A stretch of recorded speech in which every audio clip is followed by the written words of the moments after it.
Hello, welcome back to the Potsmaker's Bible.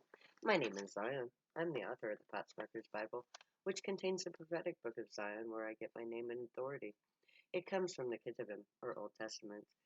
Today I'm reading the sixth part of the general reading of the 27th chapter of the Potsmaker's Bible, which contains the 24th chapter of the book of Zion. So I'm going to take up where I left off.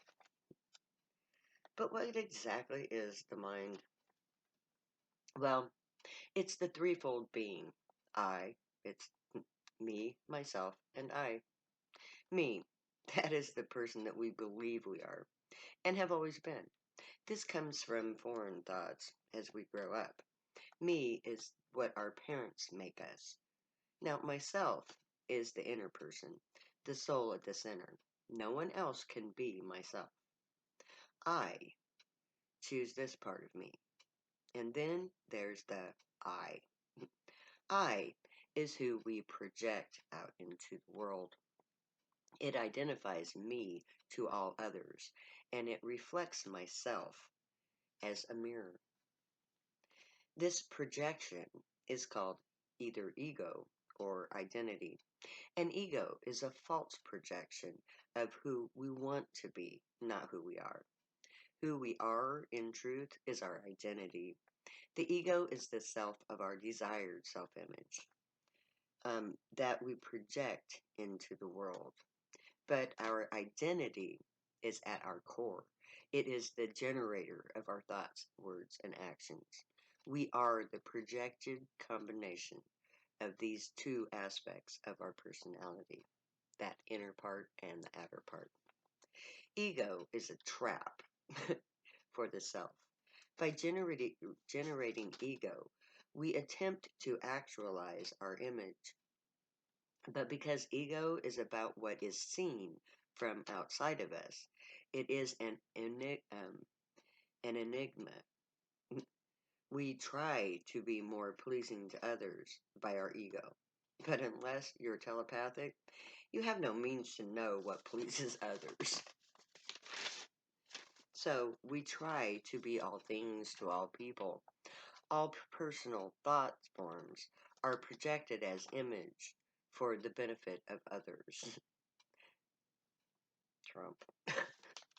The identity is who we actually are, who we have always been, and who we will always be. It is the unique part of each individual. It is a combination of what the soul is and what the body is, which it inhabits. It is eternal, and it is the foundation of the matrix of each life that we live. The body never remembers what the soul never forgets. We are the convergence of these two realities. The body has no idea that the DNA it contains has memories of prior bodies. To your body, it is the first and the only. It never realizes that the energy it uses to live has a prior existence. It can't by itself access what it doesn't know it has. So, in a sense, your body has a separate identity, as the soul contains within itself has a separate identity.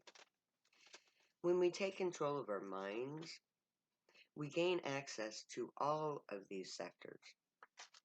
By thinking about a thing, we can access it. We can access our souls, prior experiences from it, our Akashic record, if you will. This is where inspiration comes from, but it is only when we calm our minds that this ability can be accessed. Unless, of course, you're one of those people that accesses it in an emergency. Now, we must exert our will over our thought fields. The now. Our minds, if controlled, won't wander in space and time. With no anchor to keep it in place, it does just that. It moves and it travels from random thought to random thought. Each thought form is anchored in space-time, in the mind. If I remember my friend Tammy, I traveled back to Louisiana in the 70s and the 90s when I knew her. So we all travel in the field of personal space time in our minds, and all of it is set in our neural pathways. When we enter the now, the present moment in space time, we are like gods and goddesses. Our energy is the most powerful force in the field of being that creates the next moment as it happens. The next moment has not yet happened. It is not observed. It is not yet determined by action, reaction, or creation. At this space time, all possible outcomes are in play, no matter how unlikely. Anything's possible. It is only when we observe this moment that it becomes finalized. By all intersecting actions, reactions, and creations or conjunctions of creations, it is only then that the fact of manifestation occurs. The things set in motion in all prior moments come into form, and we observe the resulting final outcome of all momentum, reality. This momentum is the wave of energy that causes space-time to settle into its observed form. Each moment of space-time is created by the momentum of the preceding space-time moment. All actions move forward in space-time. This space-time is the fabric of existence, the matrix of life. The vibrations of the waves intermix on this grid to create the components of each interacting act. We create the waves just as all living things do. That is how we are interconnected. We live and breathe waves. We swim in waves. We are waves. We connect through the waves. And most importantly, we can control at will our waveforms, our thought forms. We create reality by our thoughts, words, and deeds. Think good thoughts, speak good words, and do good deeds. We create our own reality. What comes next in your life is yours alone to decide. Control your thoughts, and you control who you are. Your words are directly related to your thoughts, as are your actions. If you want a better world, change yourself for the better. Your world will be better, as will everyone else's that you affect. This is the means by which we will change our world. We will begin by changing for the better our thoughts. We will try to remember that words have power and must be used wisely in the presence of our children. We will seek to do good deeds to help others and to undo our old habits that cannot promote life and happiness. We will see vast improvements in our society because we will be better ourselves. Know how truly powerful each and every one of us are. We change our outlook with everything that we do. And change can be for the better if we choose it to be. Because it is not enough to simply change what we are doing. We have to change ourselves. That way, whatever we create next will be truly different and just a different shade of the same thing, altered by our will. If we change first ourselves, then we change our ways of doing things. Then we will not repeat the same mistakes. So, our new society will begin when we choose to end this old one. So we must start to end it now. All actions take place in the now. All actions result from prior actions and will lead to logical results. In all of our current actions must be geared towards the change that we intend. Change is simply doing new things by design. So let's change beginning with ourselves. And as a result, we will change society. To end this society, all we have to do is stop spending what we need to what but we need to be careful about it. Before you stop buying food, be sure to grow your own first. Yes, stop buying what you don't need. You need food, clothing, and shelter. You don't need fake art or odd bits of junk.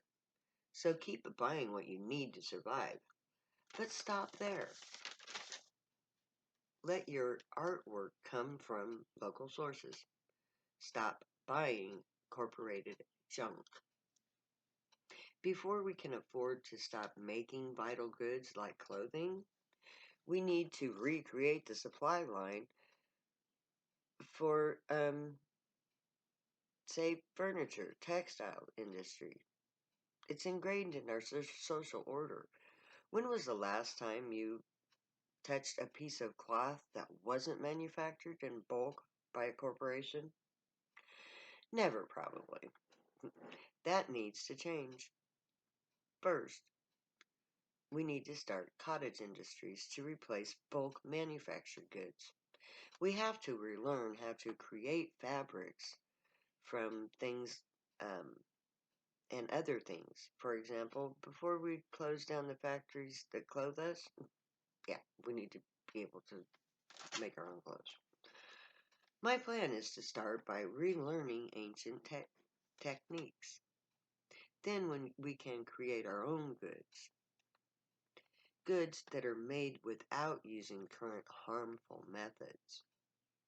These cottage startup industries will provide goods that don't contaminate or contribute to global warming and will become the foundations of our guild systems as we rework our wasteful manufacturing practices. The creation of these cottage industries within the existing community helps to break down the larger networks that felicitate the wasteful practices while providing jobs for those involved removing their carbon footprint from the old order while creating a viable alternative income for those involved. So, if we want to create a new social framework to replace our broken one, we have to start with the basics. Each Zionite must choose a skill that will provide a vital service for our fellow countrymen. This skill must be learned here in the society that provides us with the means to safely relearn these basic skills. Our first priority must be food, clothing, shelter, health, protection, and knowledge. Out of sight. We must learn how to provide all of these things for ourselves. These skills we already have. Others we can salvage from this society, but some skills we may have to dig for, literally.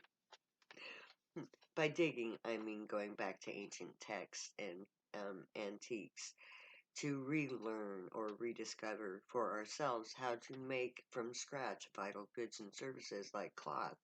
Before the industrial revolution, textiles were crafted on looms. We need to learn to build and operate a loom. Then we can bring that ancient loom into modern use and create new textiles that can be made safely by local people using local resources. And there I'm going to end for the day, and we will start tomorrow, or next time when I left off. Until then, may the Grey watch over you, guide you, protect you, and keep you from all harm. May they teach you right from wrong, and may you always be worthy of them. May your thought, words, and deeds reflect truth, good, and light, the unicorn way. Stay happy and high, my people. Know I love you. We'll be together soon. Love you. Later, because I'll never say goodbye.